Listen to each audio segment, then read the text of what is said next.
Богородице, Дева,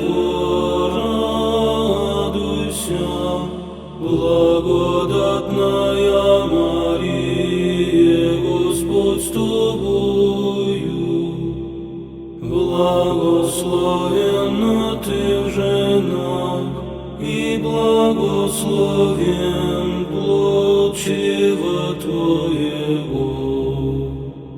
Яко спаса родила еси душ наших.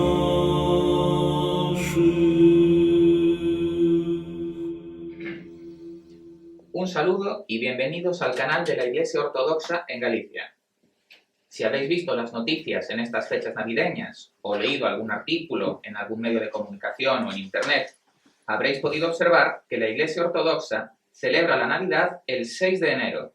Sí, el Día de Reyes, festividad también conocida como Epifanía del Señor.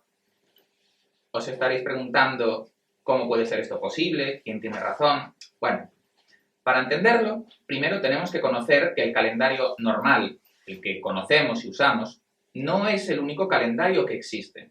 Existen multitud. De hecho, hubo otros antes que este, conocido como el calendario juliano, por ejemplo. Se llama así por el emperador Julio César, quien introdujo su uso en el año 46 a.C. Era el calendario predominante en el mundo romano y posteriormente en la mayor parte de Europa y en los asentamientos europeos y otros lugares hasta que fue sustituido progresivamente por el calendario gregoriano. Este empezó a utilizarse en el año 1582, es decir, en el siglo XVI. Corrige el error de cálculo que tiene el calendario juliano, estableciendo una diferencia aproximada entre ambos de unos 10 días. ¿Qué tiene que ver esto con la Iglesia Ortodoxa? Bien, repasemos un poco la historia. Sabemos que el cristianismo y los primeros cristianos surgieron en el siglo I. Por aquel entonces nos encontramos en pleno Imperio Romano, gobernado por el emperador Augusto. Como vemos por las fechas, aquí ya se estaba utilizando el calendario juliano, es decir, la Iglesia nació con este calendario. El Imperio Romano, por aquel entonces, ocupaba toda la cuenca mediterránea, así como grandes territorios a lo largo y ancho de Europa, África y Asia. Para poder mantener esa maquinaria imperial, se dividió en partes administrativamente más pequeñas para poder gestionarlas. Pero incluso eso no fue suficiente, porque a finales del siglo III y principios del siglo IV ocurrió lo que se conoce como caída del Imperio Romano de Occidente.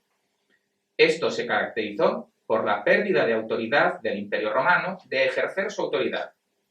Sin embargo, no fue así en su parte oriental, con capital en Bizancio, donde permanecería hasta 1453.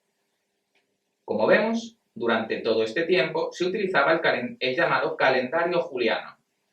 Todas las festividades, tanto civiles como religiosas, se regían por esta medida temporal. Aquí es necesario hacer hincapié en un dato, y es que al menos por ahora, solo existía una única iglesia, la cual, por cierto, era conocida como Iglesia Ortodoxa. Esto cambiará en el año 1054 después de Cristo, con el Cisma de Oriente, cuando el Papa León IX y Miguel I Cerulario, patriarca de Constantinopla, se excomulgaron mutuamente. A partir de aquí, cada iglesia se desarrolló de manera independiente la una de la otra. ¿Pero qué pasó con el calendario? Como veíamos, el uso del calendario gregoriano no se daría hasta el siglo XVI, siendo su promotor el Papa Gregorio XIII, llegando a heredar incluso su nombre. Como es fácil suponer, toda la Iglesia Católica empezó a utilizar este calendario inmediatamente. Pero no fue así en Bizancio, donde se continuó utilizando el juliano, incluida la Iglesia Ortodoxa, llegando este uso hasta nuestros días. El uso del calendario juliano en el ámbito litúrgico todavía se utiliza en territorios y circunscripciones de algunos patriarcados. Si bien esto es totalmente opcional, pertenece a la libertad de cada uno de ellos el utilizar uno u otro, pero debe de servirnos para realizar una pequeña reflexión. La Iglesia Ortodoxa, es especialmente tradicional en sus usos y costumbres.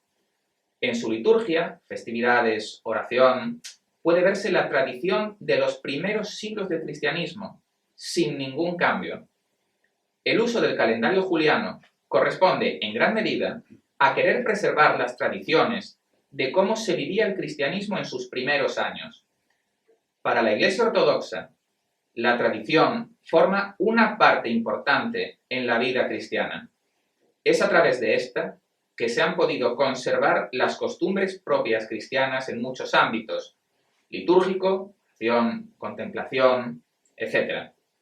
En última instancia, la tradición, junto a la sucesión apostólica, permiten que, a día de hoy, tengamos la seguridad y la garantía de que los dogmas y las creencias han permanecido intactas y sin cambios desde la época de los mismos discípulos. Muchas gracias, bendiciones.